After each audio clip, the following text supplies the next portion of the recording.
जब लग गुरु मिले न साचा, तब लग गुरु करो 10 पांचा। क्या गुरु बदल सकते हैं? क्या गुरु बदलने से पाप लगता है? आध्यात्म के इस मैदान में आखिर सही गुरु कौन है? गीता जी में वर्णित तत्वदर्शी संत कौन है? इन सभी प्रश्नों के उत्तर जानने के लिए अवश्य सुनिए जगत गुरु तत्वदर्शी संत रामपाल जी महाराज के मंगल प्रवचन। पुण्यात्माओं, गीता जी अध्याय नंबर 7 के श्लोक नंबर 18 में कहा है गीता ज्ञानदाता ने कि ये ज्ञानी आत्मा है तो उदार माने अच्छी है, नेक आत्मा है, लेकिन इनको तत्वदर्शी संत ना मिलने के कारण ये मेरे वाली अनुत्तम अर्थात यूजलेस इस घटिया गति में ही सचित रहे। अब यहां गीता ज्ञानदाता अपने से मिलने वाली यानी ब्रह्म साधना से होने वाली गति अर्थात मोक्ष को भी अनुत्तम बता रहा है। अनुत्तम माने व्यर्थ, घटिया, क्योंकि जन्म मृत्यु नहीं समाप्त हो सकती। जैसे श्रीमद् भगवत गीता अध्याय नंबर 4 के श्लोक नंबर 5 और 9 में, गीता अध्याय नंबर 2 के श्लोक 12 में, गीता अध्याय नंबर 10 के श्लोक नंबर 2 में गीता ज्ञानदाता कहता, अर्जुन तेरे और मेरे बहुत जन्म हो चुके, तू नहीं जानता मैं जानता। यूं ना सोच कि हम आज ही हुए हैं, आगे भी होंगे और पहले भी हो चुके हैं। इससे सिद्ध हो गया कि गीता ज्ञानदाता ये ब्रह्म है और ब्रह्म की पूजा करने वाला उसका पुजारी भी जन्म मृत्यु में ही रहेगा, क्योंकि वो उसका उपास्य इष्ट भी जन्म मृत्यु में है ब्रह्म। तो इससे भी आत्म कल्याण नहीं हुआ। गीता अध्याय नंबर 8 के श्लोक नंबर 13 में गीता ज्ञानदाता कहता है कि ओम इति एकाक्षरम ब्रह्म विहारण माम अनुसमरण ये परियाति तजन देहम सयाति परमाम गति। मुझ ब्रह्म का केवल एक ओम मंत्र है, नथिंग एल्स, और जो उच्चारण करते हुए इसका सेवन करता हुआ शरीर छोड़कर जाता है, सयाति परमाम गति। वो ओम से अर्थात ओम है ब्रह्म का मंत्र, ब्रह्म की साधना, ओम से जो गति होएगी वह गीता ज्ञानदाता वाली गति है। ओम से जो गति होएगी वो क्या होएगी? ओम ब्रह्म की उपासना का मंत्र है और ओम मंत्र से ब्रह्मलोक प्राप्ति होएगी। गीता अध्याय नंबर 8 के श्लोक नंबर 16 में कहा कि ब्रह्मलोक पर्यंत भी सभी लोग पुनरावृत्ति में है, अर्थात वहां गए हुए साधक भी फिर लौटकर जन्म मृत्यु में आते हैं, क्योंकि ये खुद कहता है मेरे भी जन्म मृत्यु होती है और अर्जुन तेरी भी रहेगी।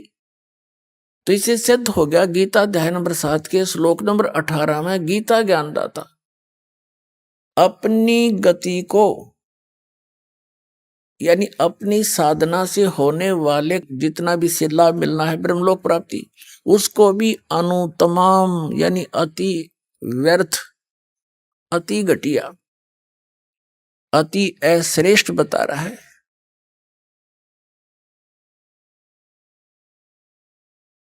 और गीता अध्याय नंबर 7 के श्लोक नंबर 19 में कहा है कि बहुनाम जन्मानाम अन्ते ज्ञानवान माम प्रपतते वासुदेवम सर्वमिति समात्मा सुदुर्लभ है। क्या बताता गीता ज्ञानदाता कि बहुनाम जन्मानाम अन्ते ज्ञानवान माम प्रपतते, बहुत बहुत जन्मों को व्यर्थ करके किसी एकाध अंत के जन्म में ये ज्ञानी आत्मा मेरी भक्ति करते हैं। माम प्रपते, मुश्किल से कहते हैं, बाकी अन्यथा और और ही साधनाओं में लगे रहते हैं जो बिल्कुल व्यर्थ होती हैं। लेकिन बहुनाम जन्मानाम अंते ज्ञानवान माम प्रपत्ते, और वासुदेव सर्वमिति स महात्मा सुदुर्लभ है कि बहुत बहुत जन्मों के किसी अंत के जन्म में ज्ञानवान यानी ज्ञानी आत्मा माम प्रपत्ते मेरी भक्ति करते हैं। और जो ये बताने वाला महात्मा तो बहुत दुर्लभ है, बड़ी मुश्किल से मिलेगा तुझे। क्या कि वासुदेव सर्वमिति, कि वासुदेव ही सब कुछ है। अब यहां इन गीता अनुवादकर्ताओं ने अनरस कर डाले, इन्होंने श्री कृष्ण जी को वासुदेव सिद्ध कर दिया, जबकि वासुदेव तो श्री कृष्ण जी के फादर थे। और वासुदेव नाम इन्होंने कहां से रखा? वेदों से। वेदों में वासुदेव का अर्थ है वो परमात्मा जिसका सबके ऊपर कंट्रोल हो, ओवरऑल कंट्रोलर, यानी कुल का मालिक, नॉन एज वासुदेव, उसको वासुदेव कहते हैं। अब यहां गीता ज्ञानदाता कहता है कि वासुदेवम सर्वमिति स महात्मा सुदुर्लभ है। ये बताने वाला कि वो वासुदेव ही सब कुछ है, उसी से तो पूर्ण मोक्ष होगा, उसी की भक्ति से जरा और मरण यानी वृद्ध अवस्था और बुढ़ापे के दुख मिटेंगे। उसके अतिरिक्त किसी को भी इष्ट रूप में पूजना नहीं चाहिए। और वो परमात्मा कौन है, कहाँ रहता है, कैसा है, उसके पाने की, वहां जाने की कौन सी विधि है, कौन सा मेथड है, तो ये जानकारी देने वाला महात्मा सुदुर्लभ है, बड़ी मुश्किल से मिलेगा।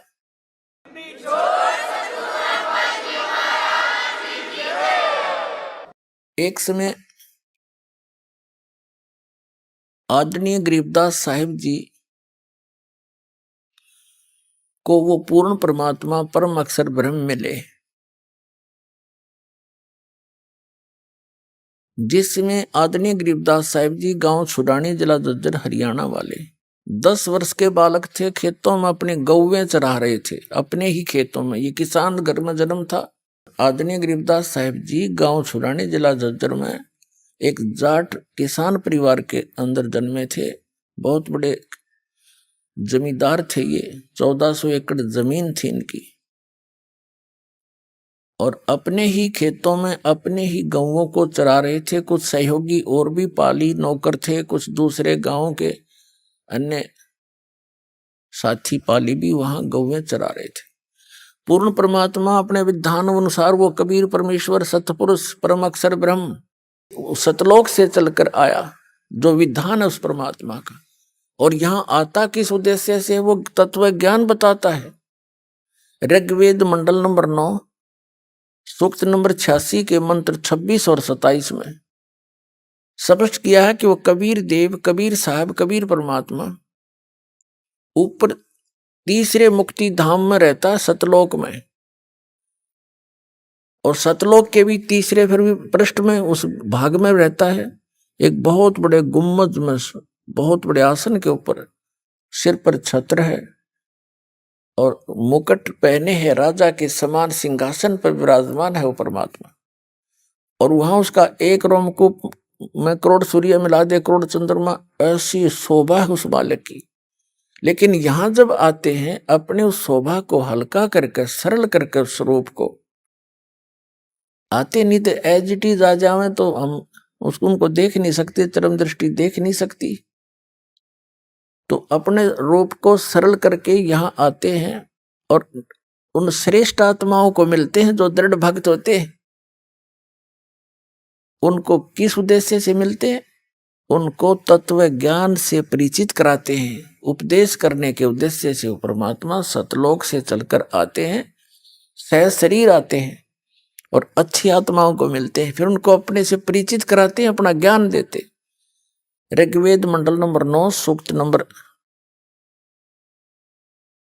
86 के मंत्र 26 और 27 में, ऋग्वेद मंडल नंबर 9 सूक्त 82 के मंत्र 1 से 3 में, ऋग्वेद मंडल नंबर 9 सूक्त 94 के मंत्र 1 में, 94 के 1 में, ऋग्वेद मंडल नंबर 9 सूक्त 95 के मंत्र 2 में, ऋग्वेद मंडल नंबर 9 सूक्त 1 मंत्र 8 और 9 में, ऋग्वेद मंडल नंबर 9 सूक्त 20 मंत्र 1 में, ऋग्वेद मंडल नंबर 9 सूक्त 96 के मंत्र 16 से लेकर 20 तक, और भी अनेक स्थानों पर भरे पड़े हैं कबीर परमात्मा की महिमा से वेद।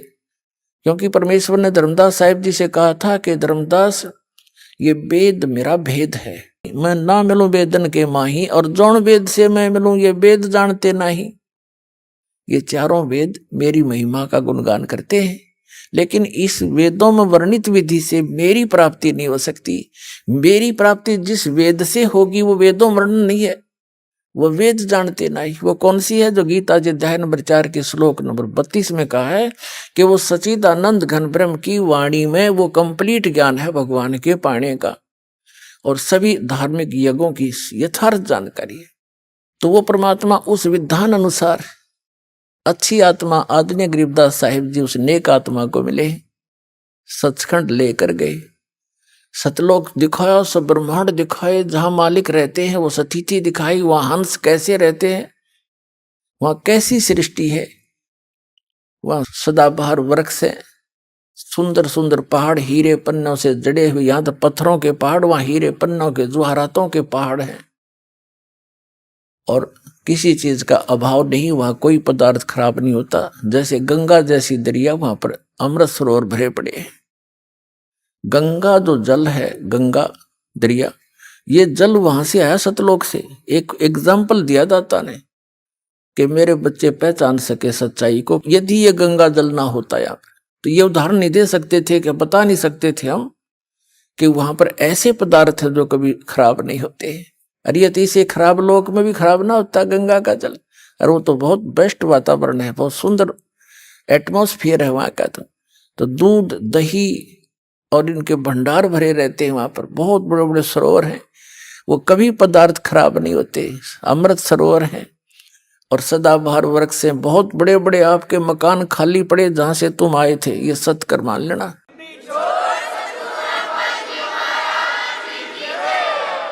ये किसी डूम बाट की बनाई स्टोरी नहीं है, खुद भगवान की बताई अमर कथा है। और जिन महापुरुषों ने सचखंड और सतलोक को देखा और आंखों देखा वर्णन उन महापुरुषों ने किया, और ये दास पर जाकर रखी मालिक। तो ये सत्य कर मान लेना, जो दास शब्द बोलेगा सारी साची होंगे। अभी तक सब बकवास कर रखी इन संतों ने।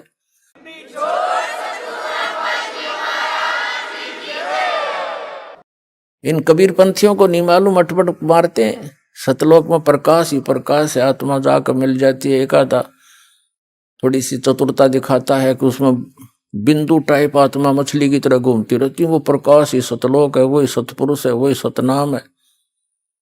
वो ये है वो नकली कति। अब देखना सच्चाई सामने आएगी। परमात्मा ने कहा था कि 33 अरब ज्ञान हम बाखा, और मूल ज्ञान हमने छुपा कर रखा। वो मूल ज्ञान इस दास को दिया है परमात्मा, अभी तक ही छुपा कर रखा था। और पूरे इतने मोटे मोटे कबीर सागर भी लिखा हुआ है, उसके अंदर भी भरा हुआ है, और उसे हटकर भी ज्ञान दास को दिया, जो महापुरुषों की वाणी में दास ने निकाला।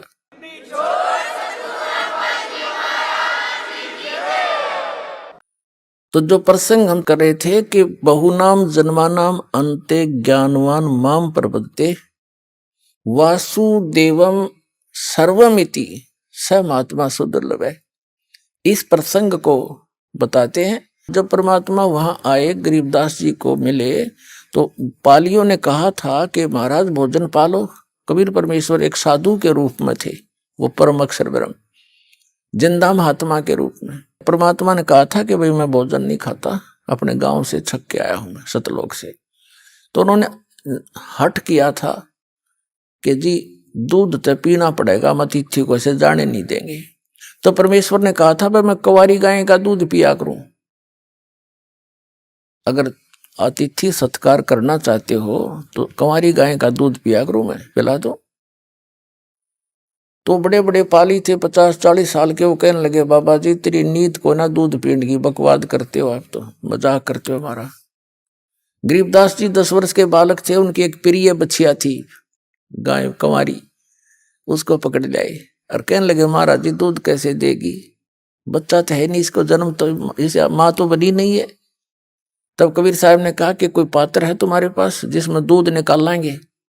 गरीबदास जी लाए एक 5-6 किलो का वो मटका है, छोटा सा गड़ा बरोला, और कहा इसके नीचे रख दे भाई, साफ कर रखे है, हाँ जी साफ कर रखे, इसके सतन के नीचे कर। गरीबदास जी बालक थे, पकड़ कर बैठ गए न्यू, अब देखेंगे बाबा जी दूध कैसे निकालेगा। परमात्मा ने थपकी मारी बछिया के, लंबे लंबे सतन हो गए और धार चल पड़ी दूध की, और पात्र भर के बंद हो गया। अब वो कबीर साहब को दे दिया, अगले बाबा जी पी लो आप। महाराज जी कबीर परमेश्वर जी ने पी लिया, कुछ पी लिया, फिर से छोड़ दिया, अगले बच्चों पी लो, ये अमृत है, यहाँ का नहीं है, ये सतलोक से आया है मेरे गांव तक। इब और पाली थे, वो तो उठकर चले गए, कहने लगे तू पता नहीं किस जाति का है, और फिर तने क्या बेरा जादू जंत्र करके कुंवारी बछिया से दूध निकाल दिया, हम ना पीवा तेरे जादू जंत्र के दूध को। वो तो उठकर चले गए, वहां से स्थान छोड़ गए जहां वो बैठे थे, एक जंडी के नीचे, वो जंडी वृक्ष को ही छोड़कर चले गए, दूर जा बैठे।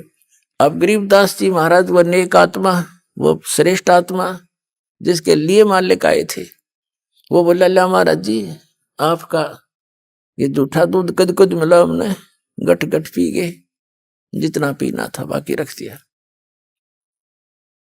अब फिर परमात्मा ने उनको समझाया बेटा तुम यहाँ के रहने वाले नहीं हो, पूरी सारी ऊपर की जानकारी दी।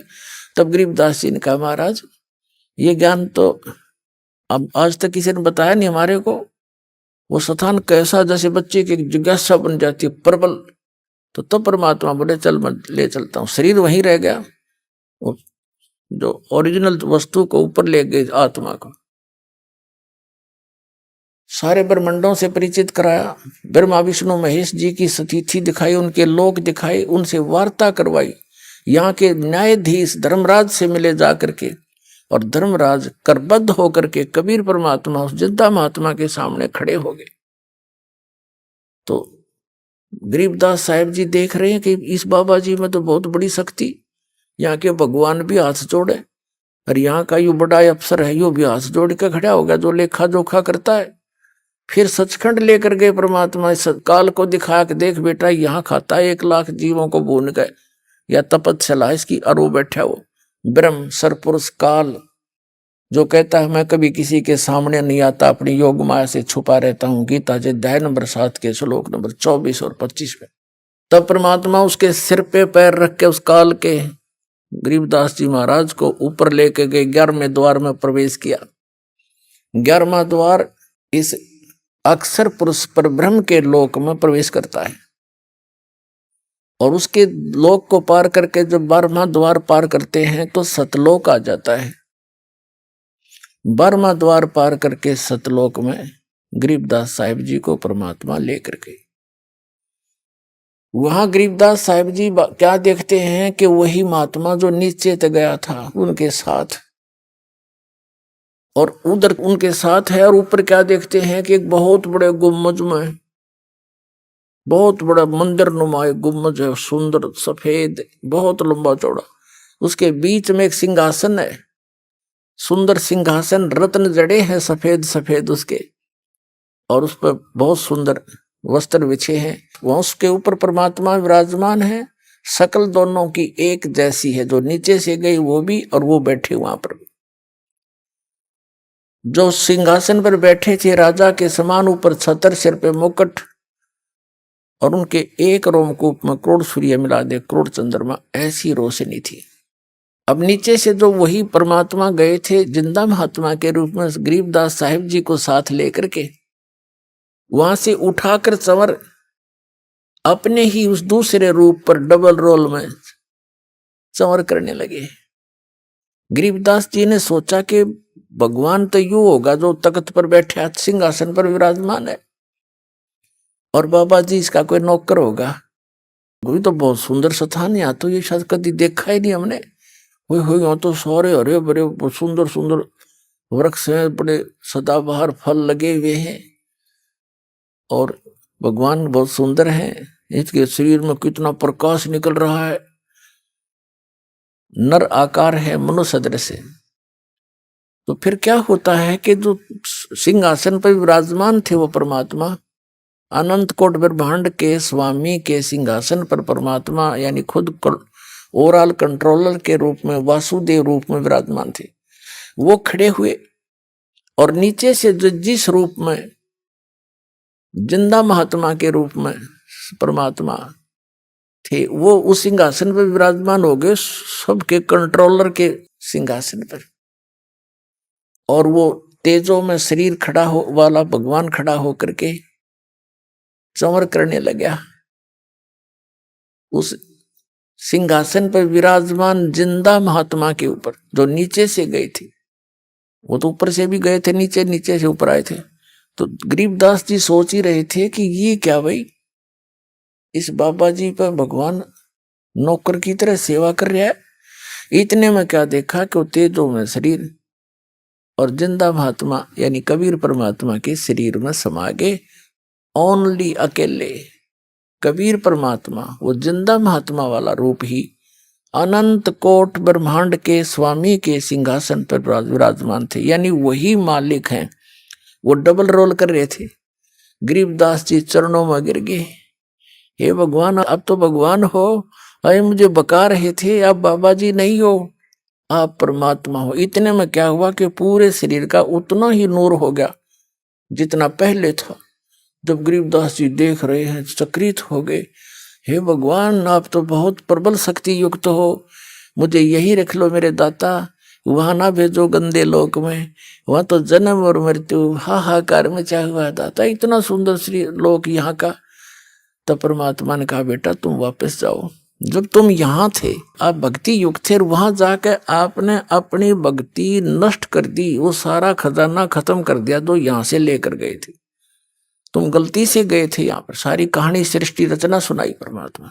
अब उधर से क्या होता है कि उस देर के बाद 2-3 घंटों के बाद उन दूसरे पालियों ने देखा कि भाई वो गरीबदास बालक कहाँ है, क्योंकि सबकी टर्न आती थी गौओं को घेरने की, क्योंकि किसी की खेती में ना बढ़ जाए, खराब कर दे। तो उनकी अपनी अपनी ड्यूटी होती थी, 1 घंटे किसी की, 1 घंटे उसकी, 1 घंटे उसकी। जब गरीबदास जी का नंबर आया, उसकी बारी आई, तब उसकी खोज हुई कि कहाँ वो, बुला उसको, अपनी पारी पर खड़ा होगा। उसको जाकर देखा कि वो तो बैठा है जैसे महात्मा बैठा है, आसन पद्म लगा के। पहले आवाज लगाई, नहीं बोला, फिर पकड़ के हिलाया तो गिर गया। तब उन्होंने देखा है तो मर गया, हाथ पैर फूल गए उनके। इकलौता पुत्र थे गरीबदास जी अपने माता पिता के, और 12 वर्ष विवाह के बाद हुए थे, बड़ी मुश्किल तय। इकलौते पुत्र इतने बड़े जमींदार के, छोटा सा गांव था छुड़ानी, 40 घर होंगे, मुश्किल से परिवार होंगे। तो गांव 1.5 किलोमीटर की दूरी पर वो स्थान था जहां परमात्मा मिले थे गरीबदास जी को। गांव छुड़ानी जिला झज्जर हरियाणा में आज भी वो यादगार विद्यमान है। कबलाना गांव से और छुड़ानी गांव को अब तो पक्की सड़क बन गई, पहले कच्चा रास्ता था। उस सीमा के ऊपर थोड़ा सा 1 किला अंदर ने छुड़ानी के खेतों में आज भी वो यादगार बना रखे, एक मंदिर सा बना रखा उन्होंने कि यहाँ परमात्मा आए थे। एक जांडी का वृक्ष था वहां पर, वो आज भी यानी अवशेष बकाया है सच्चाई के। तो गांव भागे आए, गांव वाले लोग फिर 1.5 किलोमीटर गए, देखा बच्चा मरा पड़ा है, उसकी अर्थ तैयार किया, घर लाए, घर से फिर शमशान घाट पर ले गए, फूकन की तैयारी कर दी, चिता पर रख दिया। तो परमात्मा ने कहा कि मैं तेरे साथ रहूंगा बेटा, और भक्ति करना, इस भक्ति की कमाई तय, भक्ति की शक्ति से तुम पुनर्चार्ज होकर के यहाँ आ सकोगे, और उसके लिए मैं ऐसा मंत्र दूंगा ऐसी विधि बताऊंगा, पर ये अभी डिस्क्लोज ना करना, तू खुद भक्ति करना इसे। एक सतनाम दूंगा 2 अक्षर का, जिसमें एक ओम मंत्र है, एक गुप्त है, ये दास बताएगा केवल उपदेशी को। तो इसकी एक बार की कमाई तय, एक श्वास उश्वास की के सिमरण तय इतनी कमाई बन जाएगी कि यहाँ के एक ब्रह्मांड में 14 लोक होते हैं। कहते 14 लोक भी उस दूसरी तराजू में रख दे, ताखड़ी में, एक पलड़े में, और एक तरफ रख दे इस एक सतनाम के सुमरण की कमाई वैल्यू। और 3 लोक, ये पृथ्वी लोक और तेरा पाताल और स्वर्ग लोक धर दे पासेंगे, यानी जिसकी कोई खाता ही नहीं किसी, वो तो सौदे में को नहीं, उस साइड में रख दी जाती है पासेंगे। और तो ना तुले तुलाया राम रंग हरी हो। अब गरीबदास जी कहने लगे भगवान जो आपकी आज्ञा, और कहा तुम जाकर समझा जनता को, मेरा गवाह बन बेटा, तेरे भाई बहन वहां कितने कष्ट उठा रहे, सारा जीवन खो देते हैं माया के पीछे, पेट के लिए, जीविका पूरी नहीं होती उनकी। और यदि वो मेरी भक्ति करे तो उनको जीविका भी सुथरी दूं, उनको सुख भी दूं, उनकी आयु भी बढ़ाऊं, काल को निकट नहीं आने दूं बेटा, तुम ये सत्कर मान लेना। तो गरीबदास जी तो आंखों देख चुके थे, धर्मराज जैसे खड़े होकर हाथ जोड़े जिस परम पिता के आगे, 3 औरों की औकात उसके सामने क्या बुनियाद। वो पक्के आंखों देखी परमात्मा की महिमा ग्रहण करके और वापस भेज दी वो आत्मा गरीबदास साहिब जी की। जब चिता में अग्नि लगाने की तैयारी थी, इतने में जो बंधन बांध रखे थे अपने आप टूट गए और हलचल हुई शरीर में, एकदम बैठ गए वो 10 वर्ष के बालक। और जिस लोक से आए थे वो यहां था ही नहीं, एकदम वो चौर भौर से हो रहे थे कि मैं कहाँ आ गया। और गरीबदास साहिब जी के अंतःकरण के अंदर परमात्मा ने ये संपूर्ण अध्यात्म ज्ञान भर दिया। जैसे एक मोबाइल से दूसरे मोबाइल में 10 घंटा का भी प्रोग्राम नो का नो फैक्स हो जाता है, दूसरे से लोड हो जाता है बगैर किसी वायर के। ऐसे परमात्मा ने गरीबदास साहिब जी के अंतःकरण में उनके कंप्यूटर में डाल दिया। अब फिर वो वही कंप्यूटर बोले, जैसे नानक साहब जी कहते हैं, वो तो भाई जैसे चाहिदा ऐसे बुलाईदा, वो तो जिसको जैसे चाहता है उससे वैसा ही बुलवाता है। तो उस गरीबदास साहिब जी ने खड़ा होकर के जो परमात्मा से प्राप्त ज्ञान को लोकोक्तियों के माध्यम से, दोहों के माध्यम से बोलना शुरू कर दिया। किसी की नहीं सुने, ना नु बतावे, सीधे शब्दों में कित गया था, लगे बतान। अनंत कोट ब्रह्मांड का एक रति नहीं भारे, सतगुरु पुरुष कबीर हैं ये कुल के सिरजनहार। इस तरह लागे वाणी बोलने। तो गांव वालों ने सोचा लड़का पागल हो गया, जीवित तो हो गया पर यू मेंटल हो गया। उनको बावलिया कहने लगे, पागल कहने लगे। शुक्र मनाया घर वालों ने, कुल के लोगों ने, कि कोई बात ना, जैसा भी बांगा बौला पागल है, जीवित तो हो गया।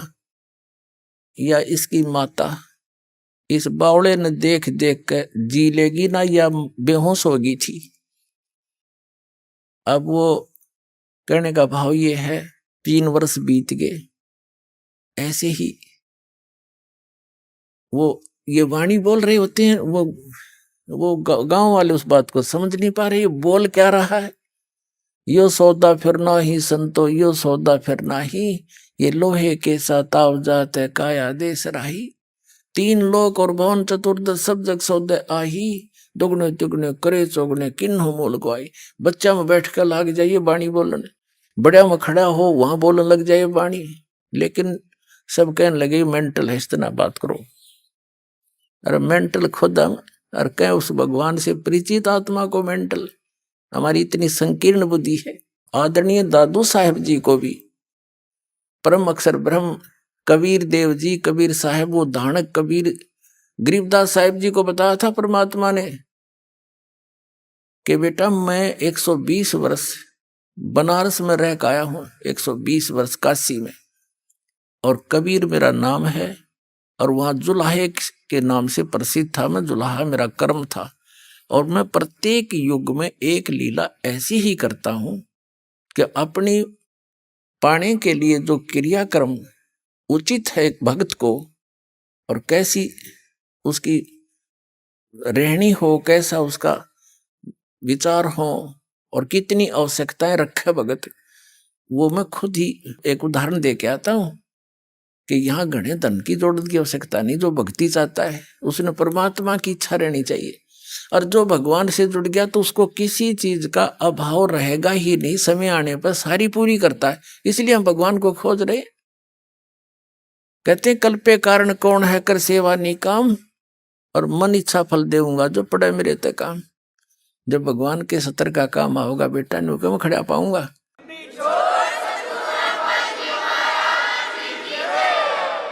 तो परमात्मा ने गरीबदास साहिब जी को अपनी सारी महिमा बताई थी। इसी प्रकार आदरणीय दादू साहिब जी भी 8-9 वर्ष के थे, 7-8 वर्ष के, और वो बच्चों में खेल रहे थे अपने गांव से बाहर। वहां परमात्मा आए इसी प्रकार जिंदा महात्मा के रूप में। उनको भी फिर ऐसे ही ज्ञान सुनाने लगे, और बच्चे तो उठ के चले गए, अकेला रह गए। दादू साहिब जी की आत्मा को भी सचखंड लेकर गए, फिर वापस छोड़ा। 3 दिन तक बेहोश रहे थे दादू जी, 3 दिन और 3 रात, फिर छोड़ा वापस। तो दादू साहिब जी ने भी आंखों देखा हाल उस कबीर परमात्मा का, कलम तोड़ महिमा गाई। आगे चल के दादू जी का फिर परंपरा चल पड़ती है, जैसे गरीबदास जी की परंपरा चली हुई है। तो उसमें संत परंपरा भी होती है, महंत परंपरा भी होती है, जिसको नाद और बिंद बोलते हैं। तो नाद परंपरा से गोपाल दास नाम के एक साधु थे दादू जी की परंपरा से, और वो वैश्य थे, जाति के बणिये थे। 60-65 साल की उम्र हो गई थी, घर त्याग चुके थे। अपना अंतिम समय परमात्मा के चरणों में बिताने के लिए वो दादू पंथ के ही से दीक्षित होकर फिर भ्रमण करते रहते थे, अपना ज्ञान का प्रचार करते रहते थे। और छुड़ानी के अंदर एक व्यक्ति उनका शिष्य था। वो गोपाल दास जी उस छुड़ाने वाले शिष्य के आगे वहां पर रुक गए, रुका करते 1-2-4 दिन। तो उस छुड़ाने वाले भक्त ने कहा कि महाराज जी, हमारे एक बहुत बड़े जमींदार का लड़का ऐसे ऐसे पागल हो गया। सारी कथा सुनाई और बताया महाराज जी कहते हैं संत की विद्या को संत ही कैंसिल कर सकता है। तो उस बच्चे को जादू जंत्र का दूध पिला दिया, मंत्र का, वो पागल हो गया। मर गया था तो पता नहीं कैसे सांस वापस आ गए। आपकी रजा हो तो कृपा कर दो उसको, वो ठीक हो जा, पागल हो गया। तो दादू पंथी संत गोपाल दास ने कहा कि बुलाओ। वो थोड़े बहुत भूत बात झाड़न के झाड़े जाने था। वो व्यक्ति गया वहां गरीबदास साहिब जी के घर पे। अब गरीबदास साहिब जी अपने नाना के वहां रहा करते थे, छुड़ानी में उनके नानका थे, क्योंकि उनके पिताजी वहां घर जमाई रहा करते थे। गरीबदास साहिब जी का कोई मामा नहीं था, यानी उसकी माँ का कोई भाई नहीं था, जिस कारण से सारी संपत्ति के वारिस उनके पिताजी, पिताजी के बाद वही थे अकेले। तो उनके नाना जी जीवित थे, बहुत बड़े जागीरदार थे। वहां जाकर के उसने कहा, उस भक्त ने, व्यक्ति ने कहा, चौधरी साहब हमारे घर एक संत आ रहा है, और वो न्यू कहे इस लड़की के लड़के ने, वो ठीक कर देगा। संत की विद्या संत करा करें ठीक। यह बात उनका भी समझ में आ गई। उसका नाम शिवलाल था, गरीबदास जी के नाना जी का। 5-7 बड़े बड़े मौजूद से व्यक्ति इकट्ठे होकर गरीबदास साहिब जी को साथ लेकर, बालक को 13 वर्ष की आयु के थे गरीबदास जी उस समय, और गोपाल दास संत के पास ले गए और कहा महाराज दया करो, यू बालक ठीक हो जा, ये तो पागल हो गया, पता नहीं क्या क्या बोल रहा है, सारा दिन रुकता ही नहीं। हम पूछे हैं बात, यू बोल रहा है पता नहीं के गीत से गाता रहता है। अब वो तो परमात्मा से परिचित हंस आत्मा थी गरीबदास साहिब जी, भूत भविष्य की सारी जानते थे और वर्तमान की। अब उस दादूपंथी संत ने पूछा गोपाल दास ने कि बेटा कौन था जिसने तेरा जीवन बर्बाद कर दिया, क्या नाम था उसका? यानी जैसे एक बात पूछने के लिए उद्देश्य से प्रश्न किया।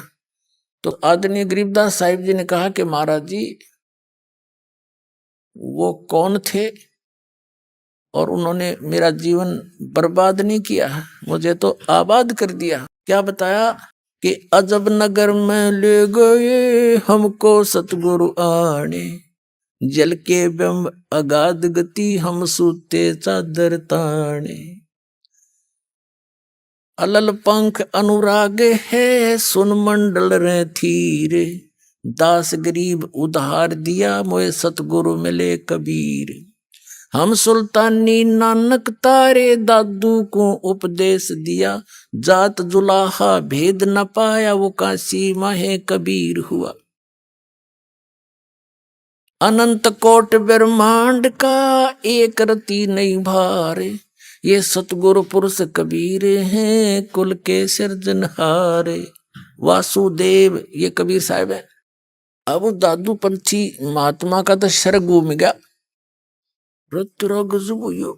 गांव वाले तीन मेंटल बतावे, अरे यू तो भाई परम धनी से मिला हुआ हंस है, ये तो आंखों देखा वर्णन कर रहा है उस परम पिता के भगवान के दर्शन किए हुए इस महात्मा ने।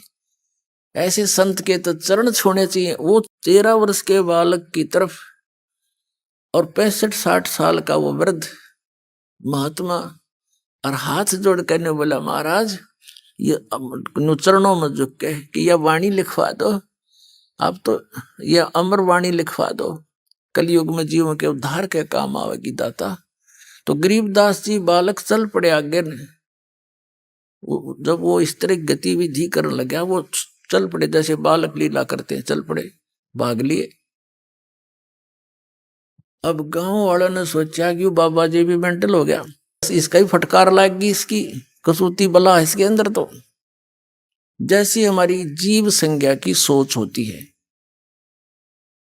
तब वो कहने लगा अरे गांव वालों, कौन गोपाल दास महात्मा दादू पंथी कहने लगा अरे गांव वालों मेंटल ये नहीं, मेंटल तो तुम हो। अब साधु संत तो कुछ भी कह दिया करे, सारी मान्या करते, सब चुप हो गए। क्या बात महाराज के यो तो भाई भगवान से मिलकारे हैं।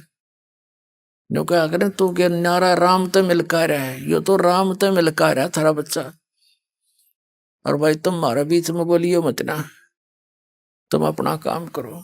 उन्होंने सोची भाई इनकी बिरनिया के अटपट कर रही महात्मा क्या बात कर रहा है।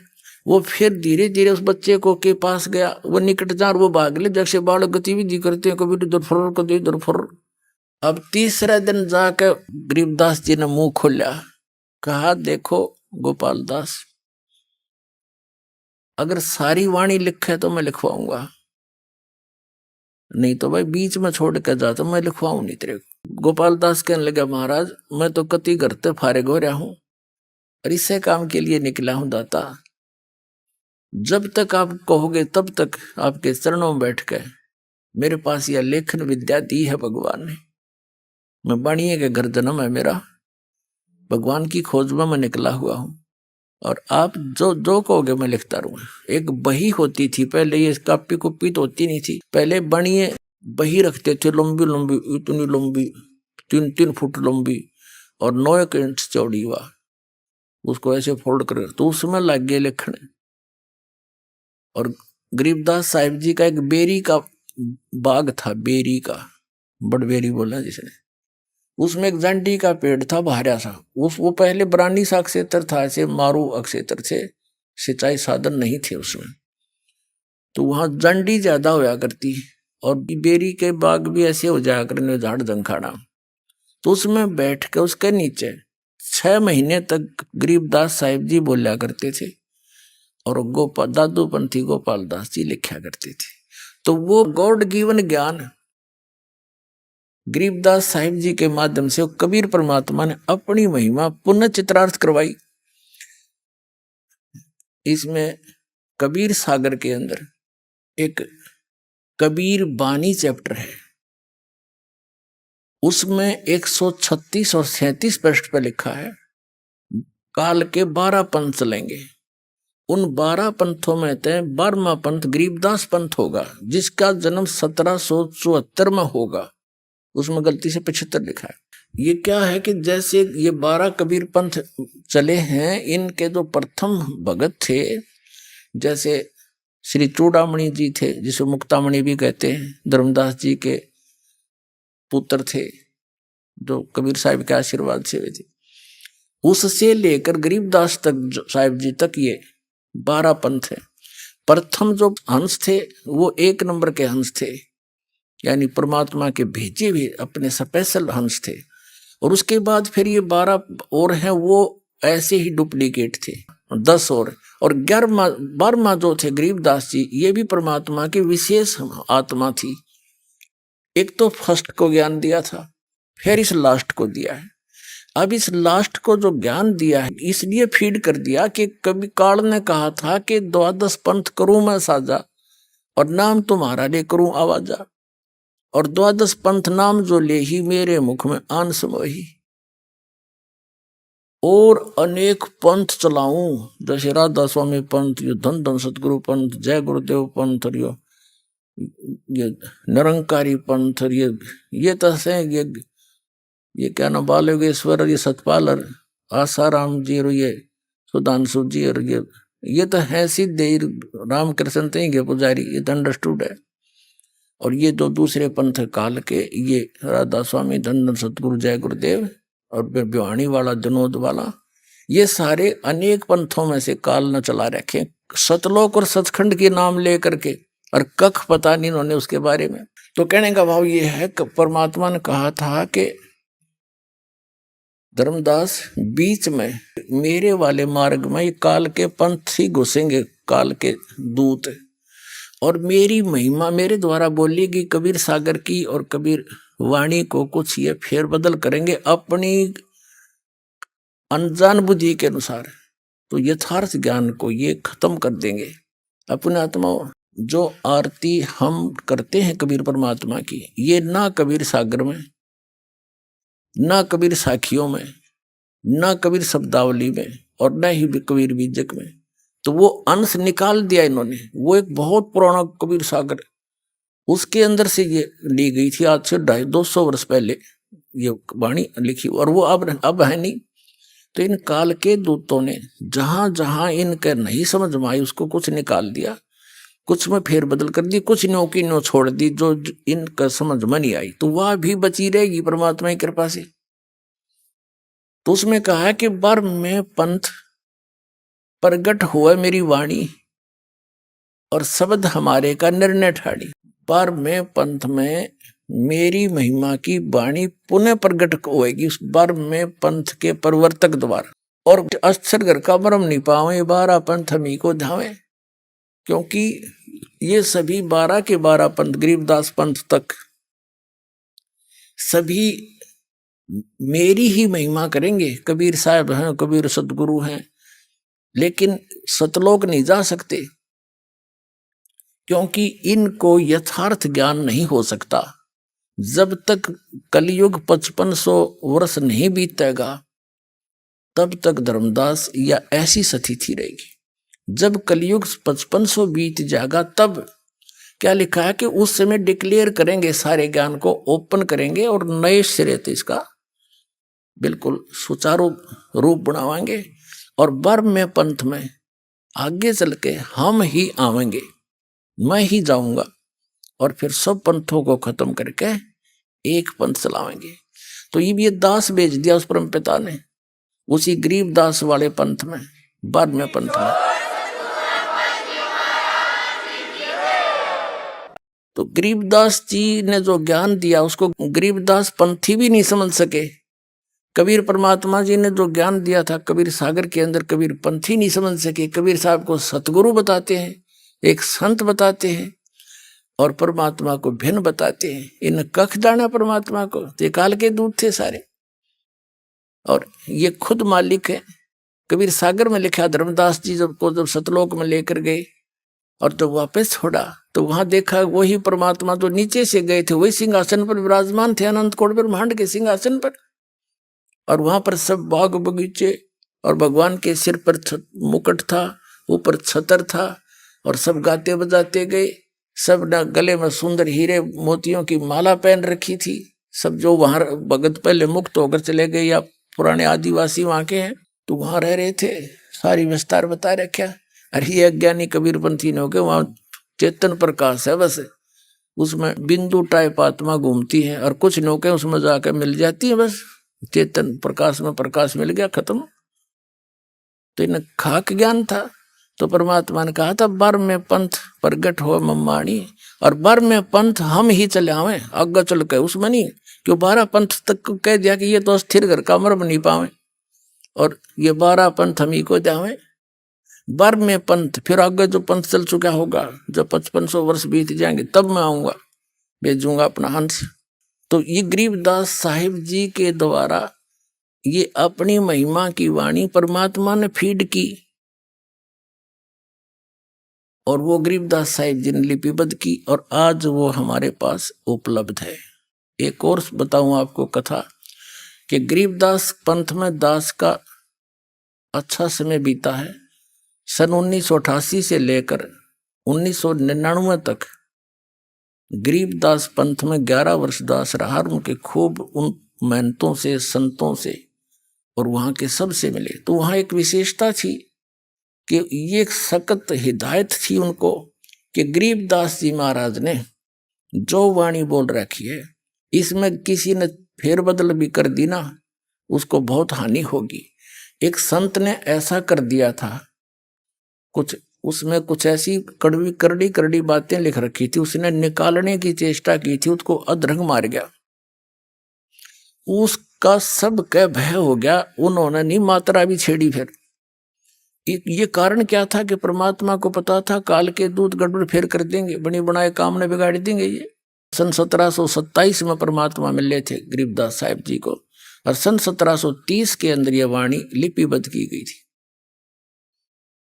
अब ये लगभग 250-300 वर्ष हो गए लग। तो उस समय यह लिखी गई, तो अभी तक यह कति सुरक्षित थी, और यह नो की नो हमारे पास आएगी। यह वाणी प्लस में परमात्मा के द्वारा इस दास को ने जो लीला की दिखाया, जो दिया ज्ञान, वो और इन महापुरुषों की वाणी और सब सदग्रंथों का एक निष्कर्ष निकाल दिया जो अभी करना था। कहते हैं 9 मन सूत उड़ जिया, ऋषि रहे जखमार, और सतगुरु ईसा सुलझा दे उलझन दूजी बार। कबीर सागर के अंदर कबीर वाणी चैप्टर है, एक अध्याय है, उसके 134 पृष्ठ पर कहा है 12 तो ये है ही, 13वां वंश आवेगा, 13वें वंश में ये 12 वंश है। 12वें वंश प्रगट हो उजियारा, और 13वें वंश मिटे सकल अंधियारा। ये 13वां वंश ये दास है, इस सारा अज्ञान समाप्त कर दिया, प्रत्यक्ष कर दिया।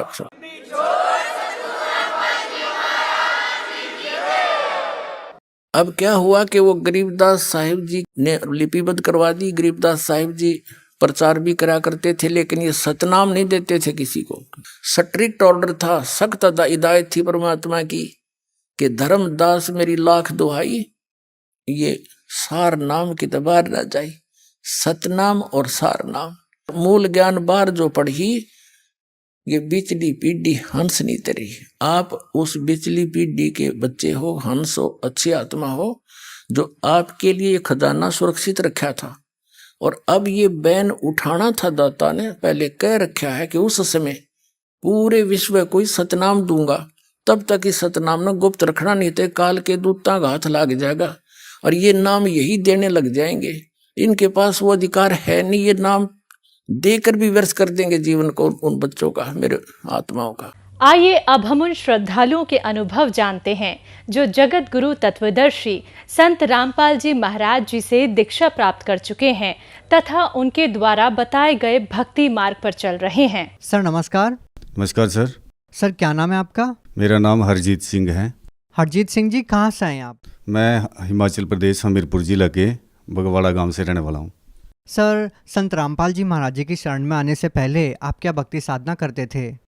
संत रामपाल जी महाराज जी के शरण में आने से पहले, उससे पहले हम मंदिर में जाते थे। कुल देवी थी हमारी, उसकी पूजा करते थे हम, उसको बड़ा मानते थे हम कि हाँ इसके बिना मतलब हमें कोई सुख मिले, लेकिन उसके सुख नहीं मिल रहा था हमें। देवी की पूजा करना, पीपल पूजना, फिर ऐसे जागरण जुगरण वगैरह इनमें भी मतलब ज़्यादा जाते रहते थे। उसके अलावा हमारी मम्मी जी वो हमें कई बार तांत्रिक वगैरह के पास भी ले चलती थी, तो हम वहाँ भी जाते थे। किसी के पास काली माता, जो मतलब उसी के पास हम कई साल जाते रहे, तो उसने भी हमसे बोला कि आपके घर में भूत प्रेत बाधा है, तो हमने वो भी करवाया। वहाँ उन्होंने पैसे पूसे लेने हमसे और जंत्र जुंत्र देने, फिर उसके बाद फिर वो वैसे स्थिति हो जानी, 5-7 दिन ठीक रहना, फिर उसके बाद फिर वही हाल हो जाना घर में। तो उसकी वजह से हम बड़े परेशान हो गए थे और घर में आर्थिक तंगी भी बड़ी बड़ी हो गई थी। मतलब मम्मी, मैं बोलता था मम्मी मत जाया करो, लेकिन मैं खोज थी मतलब पहले से कि कहाँ क्या सुख है, कहाँ मिलेगा। तो सर आपकी ये जो खोज कैसे पूरी हुई? ये खोज हमारी संत रामपाल जी महाराज की शरण में आने के बाद पूरी हुई और हमें पता लगा कि कोई संसार में सुख भी मिलता है और कैसे मिलता है। उसके बाद हमें सर्वप्रथम तो नहीं देवी देवताओं के चक्कर से छुटकारा मिल गया। पहले हम जैसे संत रामपाल जी महाराज का टीवी पे सत्संग सुनते थे, तो उसमें हमने भक्तों के अनुभव सुने कि उनको ये लाभ हो गया, कईयों के भूत प्रेत की बात है, कईयों के बीमारियां ठीक हो रही हैं। तो हमने उसी से प्रेरित होकर मैंने भी सोचा कि हम भी उसी चक्कर में पड़े हुए हैं, तो हमने तुरंत उस पर विश्वास हुआ हमें भी, हम जाके देखते हैं। हम वहाँ गए और वाकई हमने वैसे पाया संत रामपाल जी महाराज की जैसे हमने दीक्षा ली, तो उसके बाद हमारी वो बातें दूर हुई। सर जैसा कि आपने बताया कि आप हिंदू धर्म की पारंपरिक पूजाओं को बड़ी श्रद्धा और आदर के साथ करते थे, तो हम आपसे ये जानना चाहेंगे कि फिर आपको संत रामपाल जी महाराज जी से नाम दीक्षा लेने की क्या ज़रूरत आन पड़ी? जी भगत जी, उन पूजों से हमें लाभ नहीं हो रहे थे, घर में क्लेश था, और जिन देवी देवताओं से हम मतलब उनकी उसके लिए जो हम करते थे सारा कुछ, उससे हमें कोई लाभ नहीं मिल रहा था पूजाओं से, और उस पर खर्चा भी ज़्यादा हो रहा था हमारा। सर आपको ऐसा क्यों लगता है कि जो देव देवताओं की पूजा आप कर रहे थे उनसे आपको कोई लाभ नहीं मिलता था? भगत जी, घर में डेली क्लेश होना, जब मंदिर में जाना कि घर में क्लेश होना, तो फिर सर पूरा हिंदू धर्म देव देवताओं की पूजा करता है। हाँ, तो लेकिन सही विधि से नहीं करते ना भगत जी। वो आज हमें मालिक की दया से पता लगा संत रामपाल जी महाराज की कृपा से कि हम उनकी पूजा ढंग से नहीं कर रहे हैं, हम शास्त्र अनुकूल साधना नहीं कर रहे थे उनकी, हम मनमान आचरण कर रहे थे। तो आपको संत रामपाल जी महाराज जी के बारे में कैसे पता लगा? मेरे को संत रामपाल जी महाराज का जैसे टीवी के माध्यम से पता चला भगत जी। टीवी पे गुरु जी का सत्संग आता था, तो मैंने वहाँ से फिर नंबर नोट किया और डेली सत्संग सुनने लगा।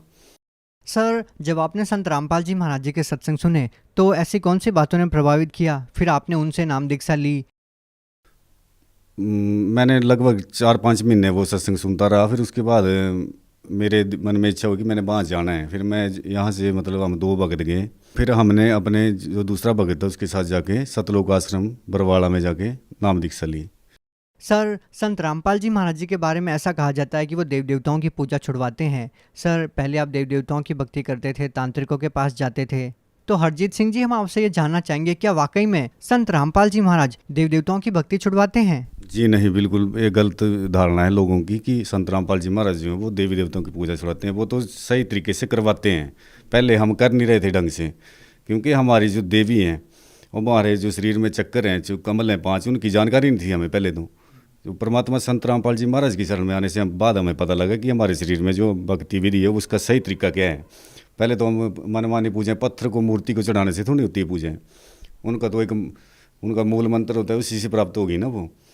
तो परमात्मा संत रामपाल जी महाराज की शरण में जाने के बाद हमें पूरी वो विधि मिली और उसके अनुसार हमने भक्ति की, तो हमने लाभ तुरंत शुरू हुए। सर आपने बताया कि आप तांत्रिक लोगों के पास जाते थे, आपका बहुत पैसा खर्च होता था, आर्थिक रूप से आप परेशान भी होते थे, तो जब आप संत रामपाल जी महाराज के पास गए तो संत रामपाल जी महाराज ने आपकी समस्याओं को दूर करने के लिए आपसे कितने पैसे लिए? सर जी, मैं जैसे आश्रम में गया तो मैं घर से चला गया कि पता नहीं वहाँ रहने की व्यवस्था नहीं है कि नहीं है, पता नहीं था। जैसे वहाँ पे गए हम, तो हमारे से घर से एक भी पैसे का खर्चा नहीं, और मैं 3 दिन वहाँ पे रुका। वहाँ नहाने की व्यवस्था, सोने की व्यवस्था, भंडारा जब मर्जी करो, 10 बार करो, 30-20 बार करो आप चाहे, 24 घंटे वहाँ खुला भंडारा चलता है मालिक का। और वहाँ पे जो है वो भक्तों का इतना अच्छा सहयोग होता है कि सब इतना प्रेम से वहाँ पे ट्रीट करते हैं सबको कि पूछो मत। मैं तो वहाँ से मतलब 3 दिन रुका भाई, फिर वहाँ पे और दीक्षा ली, वहाँ पे मालिक के दर्शन किए और ज्ञान सुना और गदगद हो गया। मैंने बोला या तो स्वर्ग है, सतलोक आश्रम में, यही परमात्मा का, यही परमात्मा आए बैठे हैं। सर, संत रामपाल जी महाराज जी लोगों का नशा दूर कर देते हैं। जैसे आपने बताया कि आपकी भूत प्रेत की बाधा थी वो ठीक हो गई, तो आप लोगों की समस्याओं को दूर करने के लिए संत रामपाल जी महाराज आप लोगों को ऐसी क्या क्रिया, क्या तांत्रिक विधियां बताते हैं जिसको करने के बाद आप लोगों को लाभ मिलने लगते हैं? नहीं भगत जी, कुछ नहीं करते हैं। इन पखंडों को तो परमात्मा संत रामपाल जी महाराज दूर करते हैं। हमने कोई धागा थोड़ी बांधना है, धागे से थोड़ी रक्षा होगी। परमात्मा ने बोला कि सही तरीके से हमारे शास्त्रों अनुकूल विधि है, जो हमारे शास्त्र ग्रंथ बताते हैं, जो हमारे यहाँ से महापुरुष बता के गए, तो उनके अनुसार वो भक्ति देते हैं। कुछ नहीं करना है, बड़ी आसान भक्ति है, सहज भक्ति है। तो सर, हम आपसे ये जानना चाहेंगे, जब आपने संत रामपाल जी महाराज द्वारा दी गई शास्त्र विधि के अनुसार भक्ति की तो आपको क्या लाभ मिला?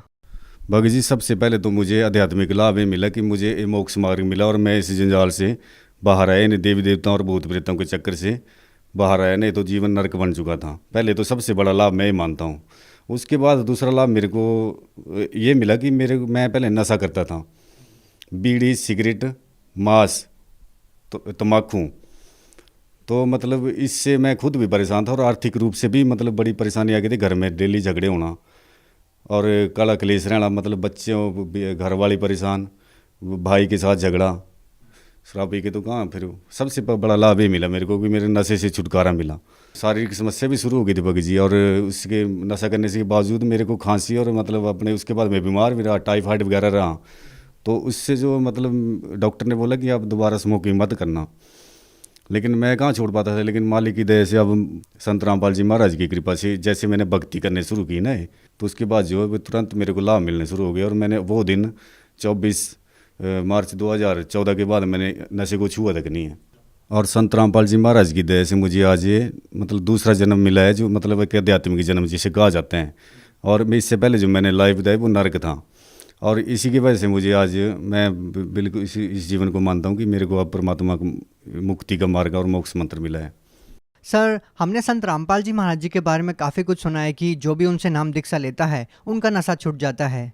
नशा छुड़वाने के लिए सरकारें भी बड़ी बड़ी योजनाएं लेकर आती है, नशा मुक्ति केंद्र भी खोलती है। इसके बावजूद भी वो लोगों का नशा नहीं छुड़वा पाती है। लोग चाहते हैं फिर भी वो नशा नहीं छोड़ पाते हैं। तो फिर इसमें संत रामपाल जी महाराज जी आप लोगों का नशा कैसे छुड़वा देते हैं? संत रामपाल जी महाराज कोई ताबीज नहीं, कोई कुछ नहीं देते हैं। संत रामपाल जी महाराज एक नियम बताते हैं कि बेटा नियम में रह के आपने भक्ति करनी है, और इन जो परमात्मा के द्वारा दिए गए सच्चे मंत्र हैं इनका आपने जाप करना है। तो क्या जो भक्ति संत रामपाल जी महाराज जी देते हैं और उनके द्वारा दी गई भक्ति अगर कोई व्यक्ति करता है तो क्या उन लोगों का नशा छूट जाएगा? क्या उनके रोग दूर हो जाएंगे? बिल्कुल सर, 101% होगा, क्योंकि यहाँ पे करोड़ों भक्त इसका प्रमाण है। मैं अकेला नहीं हूँ, हम तो छोटे से भक्त हैं, लेकिन इसके पहले भी जो हमारे करोड़ों फॉलोवर्स हैं आज संत रामपाल जी महाराज के, वो करोड़ों भक्त यहाँ पे नशा छोड़ चुके हैं।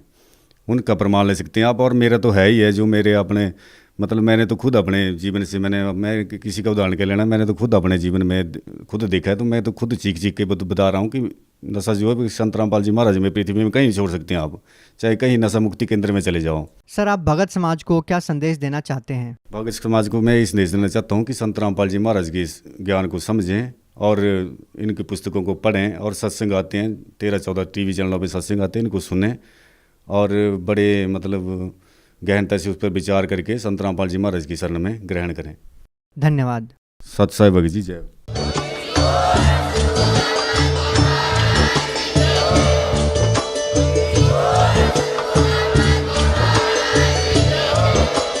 आप सुन रहे थे जगत गुरु तत्वदर्शी संत रामपाल जी महाराज जी के मंगल प्रवचन। अधिक जानकारी के लिए विजिट कीजिए हमारी वेबसाइट www.jagatgururampalji.org। संत रामपाल जी महाराज जी के शुभ आशीर्वाद से पूरे विश्व भर में 500 से भी ज्यादा नाम दीक्षा केंद्र हैं, जिन पर संत रामपाल जी महाराज जी द्वारा ऑनलाइन निशुल्क नाम दीक्षा दी जा रही है। अपने नजदीकी नाम दीक्षा केंद्र का पता करने के लिए संपर्क करें 8222880541।